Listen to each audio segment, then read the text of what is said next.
So yun mga idol, no, welcome sa ato ang video karon, no. So guys, naataron diri sa ato ang gamay nga shop, no. So ato pakita no ang ato ang mga item karon. And then bare months na dito karon, no. So since bare months ta, so most probably mga tao na yung mga kwarta. So naa ditay kuan karon nga available na ato ang reseller and wholesale. Available atong wholesale and resale karon, no. So ang available na to sa wholesale o resale na to is ang mesh shirts lang sa taron, no, kay mesh shirts ang ato ang fast moving karon. So nakanindot sa ato ang mesh shirts, no, kay trending shirts ni siya, trending siya karon, fast moving, halinon. And then nindot og mga design ato ang mesh shirts.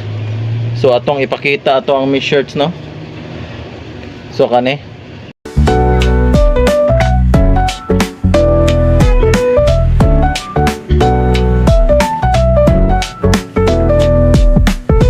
mga to na nakita na to ato ang mga mesh shirts. So ato adeng natay duha ka ano sige tawag og wholesale, meaning minimum lang ta og 10 pieces.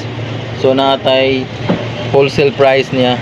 So sample atong baligya is 320. So dihatag lang naton siya 250 each, minimum of 10 pesos, no.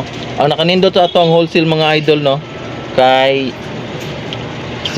natay bagong design. So og naamoy napalit diri tapos wala ninyo napahalin, gusto niyo pailisan og bag-o nga design, so pwede ra nimo pailisan og bag-o nga lain nga design, diba? Basta ang imong ibalik nga item wala lay damage, diba? Ang kaduha na to is yung resale. So i-post lang ninyo sa iyong Facebook ang amo ang item. Since na mo palit inyo ha, kuon ninyo dire, ihatag na mo og ihatag na ko og below is RP na ko, below sa akong presyo. So mga idol, no, mao din ni ato ang shop location nun. So naata diha kana Red Gate, Malingin Red Gate na siya diha. So diri sa Atbang, no, duol ra kay ta sa Malingin Red Gate. So location din nato is Sitio Malingin, Punta Inganyo, Lapu-Lapu. So mao ni ato mga item, no. Naata diri 2 pairs for 1,000, no. So, kita mo na, no. Ato dere class E na to dira mga idol. O syempre ato ang mga UE quality nga mga basketball shoes o pang for mga shoes mga idol. Okay, so diha no ato pakita ato mga t-shirts dira, ato mga cargo shorts dira mga idol. So syempre mga idol, no, atong mga plain t-shirt na